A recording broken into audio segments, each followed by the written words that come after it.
Soul Garden.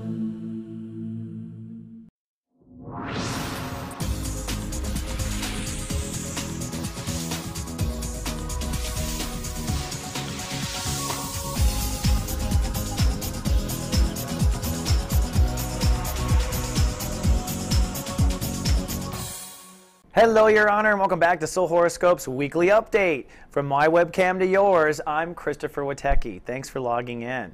And I've got a birthday present for you. How about a reading? Your birthday's coming up right now. If you buy a 1-hour reading, you'll get a 30-minute free follow-up.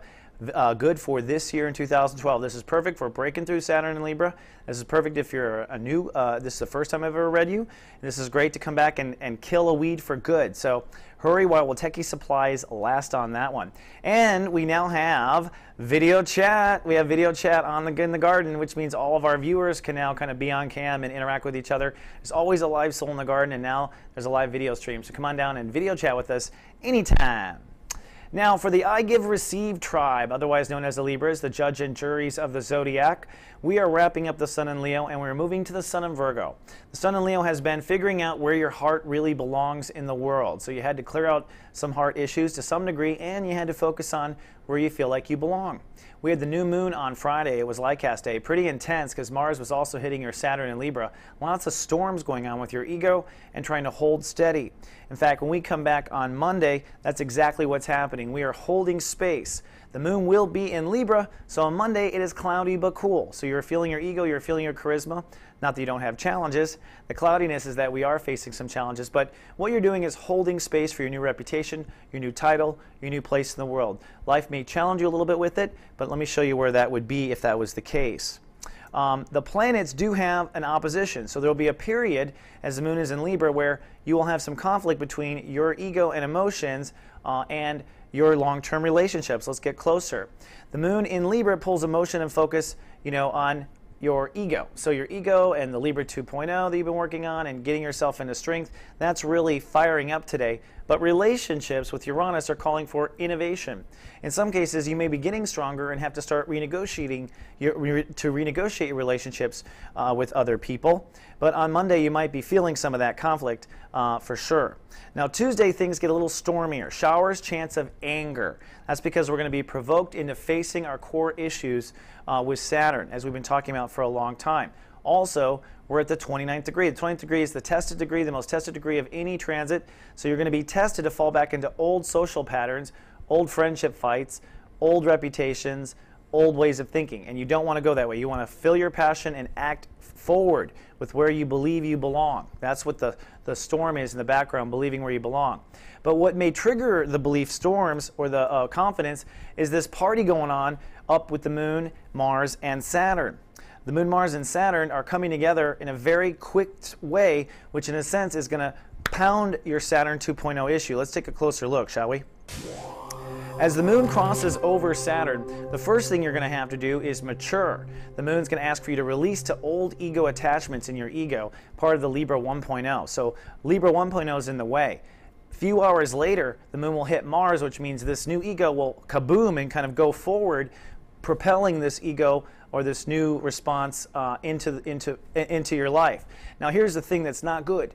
If you don't grow up when the moon crosses Saturn hours before, the moon hitting Mars could create a hell of a conflict with someone in life, could create maybe even a car accident in some cases. Seriously, that's because Mars is at 29 degrees, very volatile. Mars is at its tested degree. The Sun is at its tested degree. You're getting tested, and this is the first seasonal Libra 2.0 test, which I talk about in the Act 3 videos. This is going to keep coming down all the way to your birthday. So Tuesday is definitely a heavy day. Wednesday, things get kind of cloudy. Cloudy but productive for you. The sun moves into Virgo, so we are shifting into a new lesson now. It moves out of social life and where you feel like you belong, and now moves into weeds.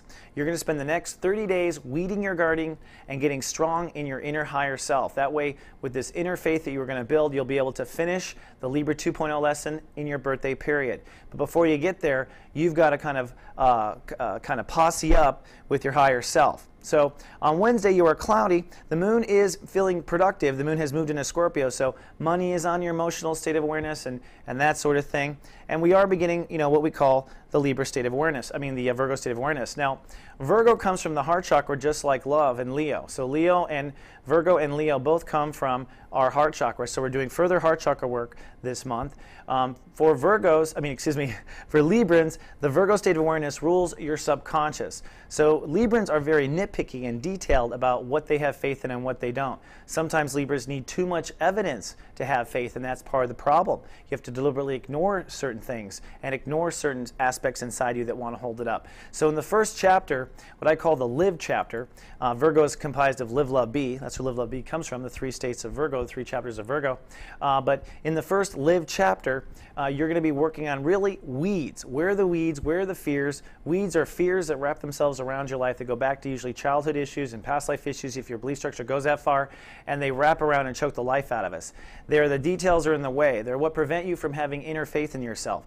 They are the self-sabotaging behaviors, the drinking problem, the spontaneous cheating, or any kind of acting out that Librans have been known to do when their ghosts are haunting them. So you're going to first get rid of all your weeds, which means the first 10 days probably won't be so much fun.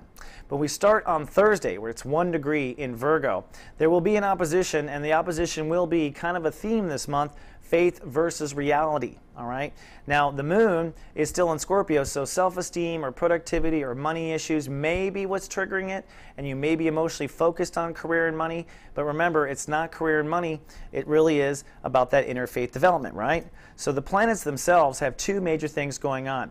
One is this trine. The moon in Scorpio, which is focused on how valuable you are, is trining Venus in Cancer. So it's heavily affecting career, your feeling career. So it's not just self-esteem and confidence, it's affecting career. And you're trying to get stronger about that. I think that's part of it. But this opposition is really the granddaddy of the difficulty. This opposition will be here all week long. It's Neptune and the Sun. The Sun is pulling you in your subconscious, but Neptune's pulling you into reality.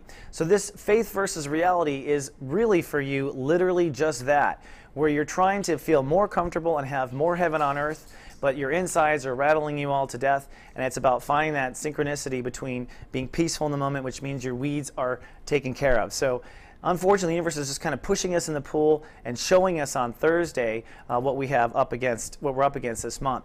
Then comes Friday. Now, Friday's going to be cloudy and a lot of pensive processing. There will be a grand epiphany, I think, on Friday, but emotions rule the day, and emotions move into Sag, which means you're going to be feeling rather pensive. The map itself, we get a nice soul pyramid. The universe is giving us a temporary soul pyramid from the moon in Sag. So what this does is you're emotionally pensive, you're thinking about your feelings, you're feeling about your thinking. That's the moon up in Sag. And then those 2 parts of yourself trine in. On the one hand, Mercury in Leo is trying to calculate still what we did last month, which is what you love and where you feel like you belong. Uranus in Aries is kind of interesting because what it's doing is helping you to innovate the way you look at relationships. So what the universe is saying here is you've got some side work to do, coordinating your marriages and partnerships with your objectives in society and your overall attitude, period. Your attitude both to marriage and your attitude to society. This epiphany, I think, comes on Friday and certainly will help with some of the weeding, because maybe all this is like a big weed you've gone through over and over again. On Saturday, I think it's a pretty good day. Sunny, chatty. Jupiter rules the day. The moon is in Sagittarius, which is like Jupiter. So you're really kind of chit-chatty, I think, and feeling good in that regard. The planets do say stop down. We have a temporary grand square or grand cross on this day, triggered really by the moon opposing Jupiter. That's what it is. So your emotions about your thoughts directly oppose Jupiter in Gemini, which is focusing on opening your beliefs. And so your attitude is fighting your beliefs are fighting your attitude. That's one opposition. Then we've got the other opposition we've had all week, which is Sun versus Neptune. So now you're feeling pulled between faith and reality. So what happens when the universe pulls you in 4 ways? You do nothing. You sit still, you don't resist, you don't fight. Resistance is futile. This is about learning. Jupiter does rule the day anyways, so sit down and process. Process what those feelings are doing. That's what the universe is suggesting for you on Saturday. Then Sunday, boom, storms. Have you noticed this whole week is just like up and down? It's a very intense week. Sunday, breakdown. That's because Uranus rules the day. When Uranus rules the day, we have our first breakdown. So your first inner faith breakdown happens on Sunday. And that's just going to happen. This is helping you to discover where the weeds are, what the weeds are, etc. Showers, chance of fear storms, basically, is what I predict. But although you are breaking down on the inner self there's something else going on, and that something else is the moon. You see that up at the top there? The moon will be crossing over Pluto. Let's take a closer look.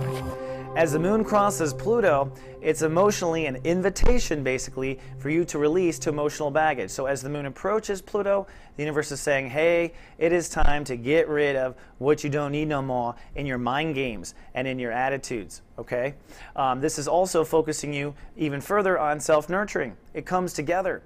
In fact, the way you nurture is directly tied into certain attitudes you take. And this opposition, or this moon crossing Pluto, rattles your senses of security, rattles your sense of needing to be nurtured on Sunday. And that rattling, I think, contributes to the loss of inner faith. So it's kind of weird. It's really a home, family, mind game issue that then triggers a lack of inner faith. I think you needed something to trigger the interfaith lesson and something to present the weeds. And what this thing on Sunday also suggests, it's highly likely it's tied to something you were raised with when you were younger. Don't forget, we're also Mars conjuncting Saturn, still working on moving forward with Libra 2.0, putting that ego into action, acting on what you know as far as your Libra 2.0 ego responses. That is a continued theme too, and continues till your birthday. So yes, indeed, the universe is rattling us, Your Honor. I'm feeling it too. Keep hanging in there. We got great people in the garden for you. We got a great Libra Zodiac director. If you ever need any help, we are here for you. Or maybe you should get a reading now before your birthday. All right, that's all I have for this 7-day forecast, but I'll see you with the next update next week. Until then, live, love, be.